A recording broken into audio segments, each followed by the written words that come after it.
first things first, it is an absolute pleasure to talk to you. Thank you for taking the time to speak with me. How's your day Thank you for having me. Thank you. It's been great, yeah. I've actually been at work today, so yeah, work in the daytime, band at night. So it's one of them lives. What do you do in real world, if you don't mind me asking? I work for Amazon. Yeah. So I do a little bit of everything. Yeah, packing boxes, bit of computer work, and then when I come home, it's into the band life. So it's a bit strange, but you kind of sometimes forget you're in a band. You know, work, you're just there packing boxes. Like, all right, yeah. And then when you come home, you're like, okay, yeah, I am in a band. So yeah, it's good. It's the real world these days, isn't it? I mean, making money, at least sustainable money in music these days seems near enough impossible. So everyone's got a day job, I think. Yeah, I think it's impossible until you get to a point where you're pretty successful. I think you've just got to buy it and get in a job, you know. No, I completely relate. I was at work today as well. So what do you do? I work for London Underground, the tube system. Ah, no way. Yes. That's awesome. Tell me a little bit about your history then. Let's talk about We Are Sovereign. So let's talk a little bit about history, not so much about how the band got started or anything like that, but more about how the idea of We Are Sovereign first came about, and you guys as a group, how you all met and kind of decided this is the direction we wanted to go in. Yeah, I mean, the idea of We Are Sovereign came from the fact that I've always been in bands before, but I've never really had full control of like the concepts or the visuals, or it's kind of just been like really laid back bands, you know, not very like, obviously it was enjoyable, but it wasn't where, you know, we could do really strong ideas. Right. And I was kind of the background of the band. Like I used to drum in bands. I was the vocalist, but it wasn't, you know, I hate to say it, like not my band because it never is my band, but it wasn't, you know, it wasn't something I was fully involved in. I was just kind of a member just there, you know. And you know, it was fun, don't get me wrong, they were amazing bands. But then I just really wanted to start a band where I could put my concepts into it and my visuals and my ideas. I could be more involved with it. So I thought, you know what, I'll start my own band and I'll get people on board who are as passionate about it as I am, and I'll put the ideas forward to them before they join and see what they think of it. And obviously everyone has their own input and everything like that. We work together so well. It's like it was fate that we're all meant to be together, because everything just works, like it clicks, and it's mad, honestly. Like here's an example. Like I got an idea of getting badges on our sleeves for like, you know, like our identity kind of thing. And I was like, I don't know how to make badges. I don't know what to do. And then we found our guitarist Seb, and he was like, yeah, my nephew makes badges for a living. And we were like, what the fuck? So like little things like that have just fallen into place. Like it's so weird. And we found out as well that our drummer knew the guitarist when they were younger, but they only realized a little bit later down the line. So that was weird as well. But yeah, it's been mad. Like, so that's where the idea came from. And then we weirdly all met on Join My Band. I don't know if you've heard of that website. I have, yeah. Yeah, I was hammering out ads for so long, and I was honestly, it was so draining. I had people messaging me and they'd say they're going to meet up and they never did. And I was like, is this ever going to happen? Is this ever going to work? Then I found Ash, and me and Ash clicked straight away. Like we met in a studio in Derby and I showed him the demo and he sang it out and it was amazing. We clicked straight away. And then we found Sam, the bassist. And then lockdown hit and it was pretty much like, you know, oh no, you know, we can't go out and meet people. So how are we going to get a drummer? How are we going to get a guitarist? And then we came across we came across Alfie on Join My Band as well. And then Alfie's dad recommended Seb, which is our guitarist. And then when Seb went to Alfie's house, they were like, oh my God, we know each other. Like we grew up together. We used to skate together and cause mischief together. So yeah, it's all kind of fallen into place. It's taken a long time though, don't get me wrong. It's taken a very, very long time to get a lineup, but it's a perfect lineup. So yeah, it's amazing when things just fall into place like that. It's really interesting as well as sort of that you talk about like being in previous bands. So was it more of a creative stifling kind of thing, and that your creativity is freer with We Are Sovereign? Absolutely that. Like I'll admit, like, I am a perfectionist in everything that I do, and I like to put 100% into everything, like, you know, our music videos and, you know, our music itself and our image and everything like that. And I feel like I was around people who loved music, but they weren't really bothered about that side of it. Like, you know, it's kind of like, you know, we'll do a music video, we'll just perform, or, you know, and I'll put an idea forward and it would be like, you know, that costs too much money or it's too much effort. With me, I'm like, I don't care about the effort it takes. Like, if something's gonna look great, let's do it. And that's what I love about the guys that I'm with now. They're so passionate about it and they're willing to put that work in and go that extra mile so that things are amazing. You've got to have that passion and drive, don't you, to really go for it. Yeah, I feel like that's almost the only thing left these days. As we've already said, there's no money to be made, and getting out and doing shows could be as difficult as anything else. So if you haven't got that passion and drive, it's almost kind of like, just stop. Exactly, exactly. And it is rare in people as well. You know, you'll meet people who want to be in a band just to say they're in a band, or Yeah. it's a hobby. You know, all of us equally are just like, we love music. We've been doing music since we were younger and we're just right. So yeah, it's good. We'll talk about you then specifically, considering you said you were in many bands before We Are Sovereign. What's your earliest kind of memory of kind of like getting involved in music? When did you first sort of pick up an instrument as well, whether it be a pair of drumsticks or a microphone? Ooh. Yeah, it was drums, my first instrument. I think I was in about year 7. Okay. But I got asked to, because I used to play, like, we used to do little shows at school and stuff. And one of the first songs I ever drummed to was Love Shack by, is it B52s? Yeah, we did like a musical at school and that. I did that. And then I was in this band and we used to cover like the Ramones, Misfits, and, you know, Green Day and all that stuff. And that was like the first, it never obviously got serious or anything, but it was like the first very small band that I was in, and I absolutely loved it.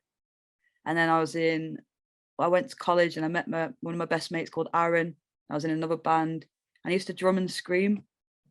And then that's when I eventually realized, I was like, I don't want to be sat behind a kit anymore. I want to get out there. I want to jump around. I want to get in the crowd. And, you know, I think do you know what it was back then? I didn't have the confidence. I don't think, you know, I was drumming. And as I got on and on, I was like, yeah, this is for me. I'm going to do it. Did you find yourself kind of looking at some of the more animated front men and women that existed in the rock and metal punk spectrum and see them as sort of inspirations and kind of get ideas and go, I really want to be like them? Yeah, Brody Doll. Yeah, I knew it was going to be someone like that. Yeah. Yeah, she's amazing. I used to have a massive poster on my wall of her that I used to look up to her. Marta from Bleeding Through. Do you remember her? She's not a vocalist, but Yep. you know, I'd say probably as well, like, you know, like Mitch Lucker and people like that. You know, their stage presence. And a weird one as well. He's not actually a vocalist, but Angus Young from AC/DC, his stage presence, like just things like that. I remember seeing a live video of them and I was like, you know, just jumping around, not be sat on a kit. Like, drumming's amazing, don't get me wrong, but there's so much energy involved in being able to be free and, you know, go around, jump in the crowd, and I absolutely love it. There's no better feeling. That's why we often refer to vocalists as front person. They're at the front. That's what our eyes are capturing. Yeah, it's so good. I love it. But I think one of the most amazing things, you kind of touched upon it already, is that you barely got started before COVID came rolling along and knocked everything into hell. The past few years, as of the time recording, going back, 3-ish years, how overall has that period affected We Are Sovereign as a group? I'd say it held us back a lot time-wise. Like, we couldn't meet up, so that was a pain in the arse. You know, we wanted to start rehearsing together, we wanted to get tight, and it's held us back with, you know, we had to get our backing tracks made, but we couldn't get them finalized until we'd all met up as a band and got all the tracks fully to how we want them all together. Because obviously I started writing and getting stuff ready before I met the guys, but I wanted to get them involved as well. I didn't just want to write it and then be like, okay, this is it. I wanted everyone to be happy, you know. And so I'd say it's held us back massively, but at the same time, it's a blessing because me and Ash live literally up the road from each other, the clean vocalist. So when there was kind of like, obviously when there were strict rules, we didn't break them, but when it was more of a laid back, you know, you can go for walks and stuff like that, we used to meet up and do all the vocals. And I think that was a blessing in itself, because obviously we've all got full-time jobs, we're all so busy, but it gave us so much time to focus and perfect what we were doing. So Corona was a bit of a bitch, but at the same time, it was a blessing. But We take any positives we can at this period, and you're not alone. Throughout these past few years, even up to now, as bands release, we speak to many bands, and we kind of touch upon the same subject, e.g. we're looking for some positives during a universally negative period. And the same one that comes up over and over again is time.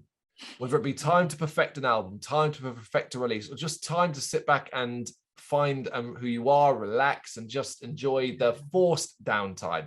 I think that's incredible that everybody was effectively in the same boat. Did you feel that though, as during the period, did you feel like you were in the same boat as the biggest band in the world? yeah, because I remember watching as well, Brim and Horizon were releasing videos of them in lockdown and them all, writing. I think they all moved in together and started writing. So that kind of kept me going. I was like, these bands are using this time and they're being so precious with it. And, you've got to turn it into a positive, because obviously it was daunting for everyone, wasn't it? Like my family lived miles away, for example. And, with the strict rules, getting trains and stuff and all that, it's terrifying. And, even to the point, remember when we weren't even allowed to leave the house? That was crazy.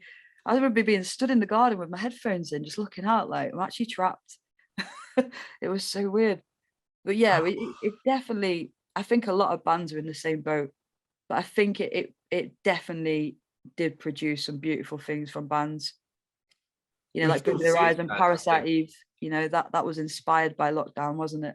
That's a banger. So yeah. During that period as well, did you kind of start to pay attention as a lot of bands and people got used to the idea that they had to jump online and do, even if it was basic stuff, pre the massive budget live streams that came late on during the period? Did you notice that and think, okay, is that something we can get involved in, or did you just decide to avoid that for now? It was something we were watching and we are like, it's incredible, because everyone, it was the best time to get out there and be a band, because everyone had so much time. Everyone was working from home, or not everyone, but most people working from home, and people had nothing to do. But at the same time, it hit us in the arse because we hadn't recorded a full song yet. We hadn't got anything to, we hadn't rehearsed as a band. So we were kind of like this name and this lineup. And we knew we had this music, but we couldn't do anything with, do you know what I mean? We couldn't do anything. Yeah. So it was kind of like, again, we were trapped. So that's why when we made sure when lockdown hit that we had a plan. We were like, if we didn't have a plan, we'd be stupid. It's incredible that you even made it this far, considering many bands have fallen by the wayside who've been around a lot longer, who actually had music out. I don't want to ask whether or not that crossed your mind. I more want to understand where we are now in 2022. It's literally the day before July in 2022. Do you feel as though everything that occurred and what you learned during that period, you've come out of this stormy section stronger and more united and focused? Absolutely, yeah, I'd say so. I'd say we're so grateful of being able, even just being able to be in a practice room together. We're grateful to be able to go to the studio, so we're definitely using our time more wisely, and we're definitely making sure that everything we do it properly.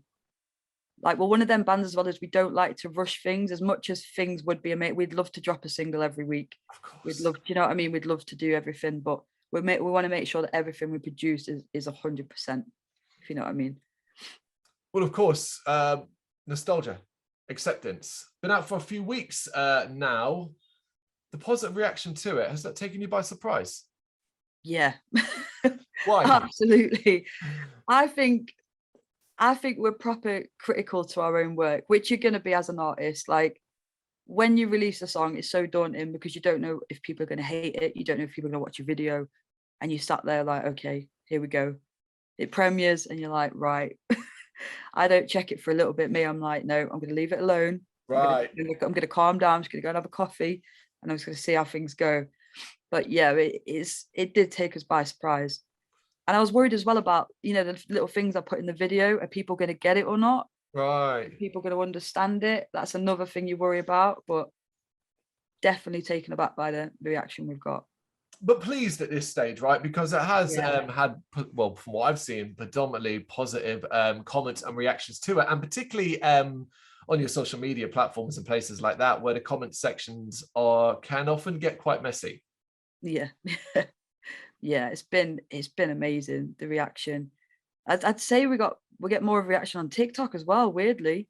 We didn't expect that. So TikTok's like one of them where, we got some really good comments and stuff like that. But yeah, we get shocked by it. We get really excited. And we're very like, we connect with our fans as well. Like if someone sends us an inbox, even on my private socials, and they're like, "Oh, I love your song." I'm like, "Thank you so much," because it means the world. Yeah. I think it's so important to connect with people on that level as well, you know? Yeah, I'm glad you mentioned that. Actually, it slipped my mind from earlier on, but of course, TikTok, the latest platform that all bands must get on, apparently. Is that aspect, not necessarily just TikTok itself, but the whole social media spectrum, every single platform that exists, and that you are required to be on and active in? Is that something you enjoy? If I could be in a band and not have to deal with social media, I absolutely would. Like, you've got to be active all the time. You've got to think of ideas to post, which I love it. I love the side of connecting with people who love your music. Like, don't get me wrong, like that's amazing. Because I want to speak to, people, and I want to see why they like the music and how they connect with it and stuff like that. But I think it's grueling how, from being in bands since I was younger to now, to see how much more time you've got to put into social media. Times have definitely changed. You've got to make music, you've got to do your videos, but you've got to spend time online as well. And we don't beat ourselves too much up, don't beat up ourselves. I can't even speak. We don't beat up ourselves too much about it, because you can't force something. We all work full-time jobs. One member's in uni, so we haven't got time to sit there 24/7 on social media. But we feel like if we put the time into our music and our videos, and we do things properly, like hopefully that'll make up for it. It's another aspect of that. I mean, again, I completely understand. It's a common theme, but unfortunately, everything's measured in likes and follows these days compared to sales. Are you able to avoid the kind of obsessive stat watching that often comes with it, whether it be views on a video or likes this week? Yeah, we try and stay away from it, because, it can get a bit, if you have expectations and they don't happen, it can beat you up a little bit. Obviously, with our first ever video, I'm not going to lie, like with Bridges, we were all like, right, what's the views daily, hourly? We were all like very excited and stuff like that. But with Nostalgia, we're just kind of like, what will be, will be. Yeah. If people love our music, if they're watching our video, that's incredible. But we're not going to force it, and we're not going to get down if it's not a, it's not a million likes overnight, because I think a lot of people forget as well that, the bands that are at those views, that, they do have marketing teams behind them as well, and stuff like that. Whereas we're independent, we do everything off our own back. So it's a different life, isn't it? Yes, if you've got the money to splash about, you can certainly buy your way to a lot of higher statistics. Yeah, it's very true. Very true. Well, going back to focus on Nostalgia, because it is the latest release, the writing and recording process, was it smooth for the most part? And were there any areas that you found you particularly struggled with and had to battle to overcome? I'd say it was pretty smooth. I'd say Bridges was more of, obviously we talk about Nostalgia, but like Bridges was more, we had a bit of a hard time. We went through a lot with that. Everything was a bit rocky, but with Nostalgia, I'd say it was all right. Like what happened was I got all the demos ready before I met the rest of the band. Then Ash came in, and we have a really weird way of writing vocals. Like we'll write the vocals like a demo, and then we'll revisit it in like a couple of weeks or a month's time to see if there's anything that we hate. Right. We always do it because we think with fresh ears you can change certain things as well. So I think we revisited Nostalgia at least 2 or 3 times. And just little things like, the sample at the beginning, the talking sample, that got moved about a bit. The woes that you can hear, they weren't originally in there, but the last time we revisited it, we were like, right, I feel like it needs something. And then we put them in. So, you know, we do the demo that way. Then we hit the studio with Ben, our producer. Things get changed in the studio as well. Like the synth that you hear in the verses, they're not the original synth line that was written. We changed that pretty much last minute. Oh. We came up with another synth line and we're like, that sounds so much better. It was really weird. It's just little things like that that happen. And the video went really smoothly as well, which was crazy. Like, you know, things just fell into place. So yeah, we've had a smooth ride with that. Things have been all right. What was different then between Nostalgia and Bridges? What with things that happened? Yeah, in regards to, you sort of said Bridges, you had a more difficult time with. What was the difference between the writing and process of Bridges and the writing process of Nostalgia? Bridges was more of it because it was our first single. We were finding ourselves as artists. Like we were kind of like, because we hadn't been able to. We recorded the song before rehearsing as a band, so it was kind of like playing the lottery in a way. We were like, okay, we'll write it, we'll record it. It sounds amazing, but you know, as a band, are we going to pull it off, kind of thing. So there was that. That was rocky, and then we had loads of just weird life events happening. You know, I got a cancer scare. It was 2 weeks before I went in to record vocals. So that kind of put us in a situation. We were like, right, okay. I was there shitting it. I was like, you know, the outcome of that could have, you know, changed everything, really. Everything that we built up to. But obviously, like, you know, luckily it came out okay. But we just had little things happening. And another fact as well, you know, Ash, the clean vocalist, he recorded most of his vocals on crutches because he had a messed up ankle. Just little things. It was just a really weird process. So first single stress along with weird life events that just made it something else. But it made us stronger.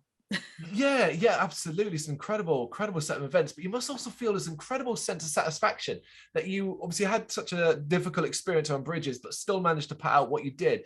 And then you come to Nostalgia, and while everything moves smoother and the product is stronger and you feel better for it, you kind of start to wonder, oh my goodness me, what's the next one going to be like? Yeah, yeah.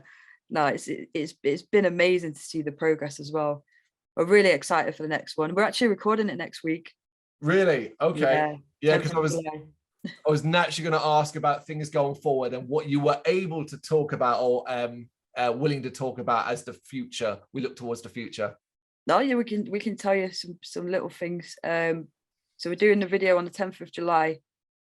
There's going to be a lot of me and Ash have been cooking loads of fake glass. That's all we can give away. Sugar glass. My fridge right now is full of it, like, and I've still got to make more. So we've been doing that. So we've just been there blasting music out, just cooking glass. My floor's full of corn syrup, like bottles of corn syrup everywhere. So we've been up to that. We can give you the song name. It's called "Don't You Dare Quit." Okay, cool. And I don't know if you've seen, but we have for the album concert, we've got like a little bit of everything that you go through in life. So we've had betrayal, we've had acceptance with Nostalgia, and the next one's resilience. So that's the next one. So we've got that to come up, and then obviously more music will follow.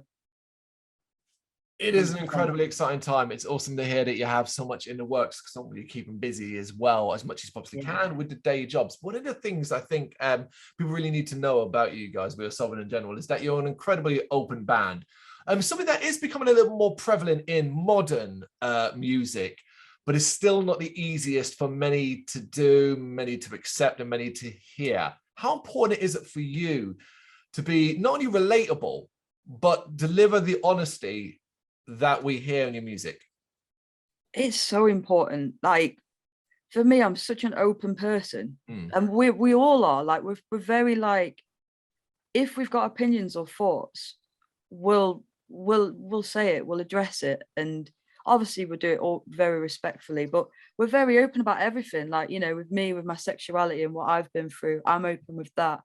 You know, views that we have within the band, you know, like just as a prime example, Bridges, with the wedding scene, you know, girl on girl at the altar and stuff like that. Like, we don't care what people think. Like, we're one of them bands where we'll do what we want in a way that we want people to relate to it. Do you know what I mean? It's like we're very, very strong on that. So yeah, it's very important to us that we're open as people. And it's more relatable, like with bands that I like myself, you know, with how open they are about their past, or, you know, their views and how they think. It makes them more relatable, because you know, they're not just a musician, they're a human being, and that's so important. What do we all want from art, be it music or visual or anything else? We want it to make you feel. You want to feel something, whether you're listening to it or looking at something, all that. So I think ultimately when we're getting that from your music, then you're succeeding no matter what. Yeah, 100%. But a bigger question surrounding it has to come, is it something that comes easy to you now? Is it something you've developed over time? Or do you still find you struggle opening up as much as you do, even to this day? I've always been able to do it, weirdly. I've just been that strong about, you know, the way I think, and I've always been able to do it. Yeah, I've always found it very important to do. So yeah, I think it's just a trait that I have. I don't know. It's because I want to help people as well, I think. So I want to, you know, I think it's so important to speak up. Definitely. It's wonderful. It's incredibly lucky, a lucky trait to have, as you said, that you're able to do that and then spread that to other people. Is something I think we can all be grateful for. We Are Sovereign then. What's a realistic goal you'd hope or aim to achieve before 2022 comes to an end? For 2022, I'd say play our first show. Because that's a good one. People are asking and they're like confused. They're like, you know, you've had this music out, why haven't you played a show yet? But, you know, like I was talking with you before about the timeline of lockdown, like things have been that insane that, you know, it's got to this point where we haven't had a choice. We'd love to be on stage right now, but, you know, backing tracks, we only got them back, I think about 2 months ago. So we want to make sure that we're perfect. So I'd say a realistic goal is to get, you know, play a show, do like mini tours and stuff like that, and get our music out there and get to meet people, I'd say. It's incredibly realistic. There's still plenty of the year to come, and hopefully you've got a big old body of work behind you. Then it won't be a 10-minute show because you've only got 2 songs. Oh, we've got a whole album. It's just not been heard yet. Can't wait. All right, Laura, last one then for you. What's one thing about We Are Sovereign that you'd like people to know that might take them by surprise?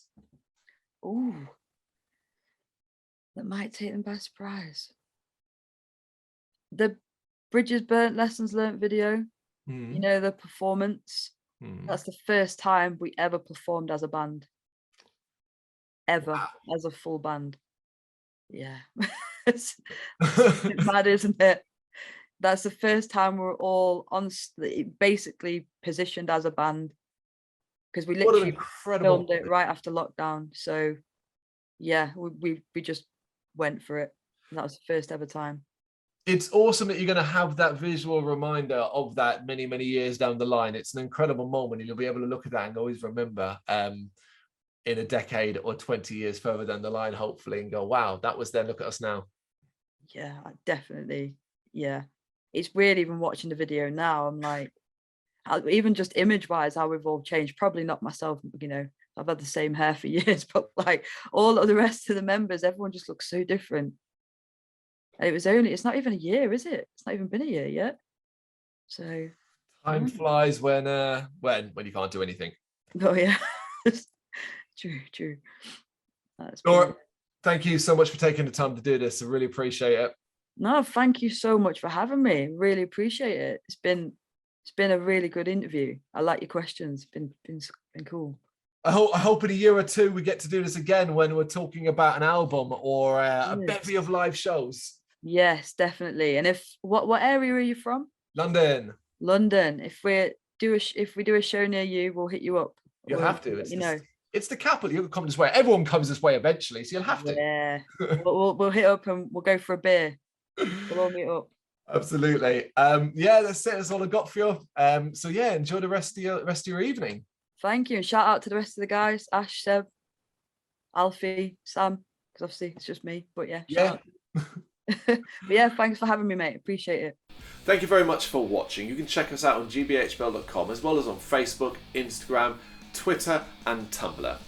Go to Patreon and help us out over there. That's patreon.com/gbhbl, as well as Big Cartel, where you can find some of our merchandise. We have a podcast running on SoundCloud and Apple Podcasts. And of course, if you like this video, do us a favour, hit the subscribe button and help the channel grow. Games, horror and heavy metal. What else is life for?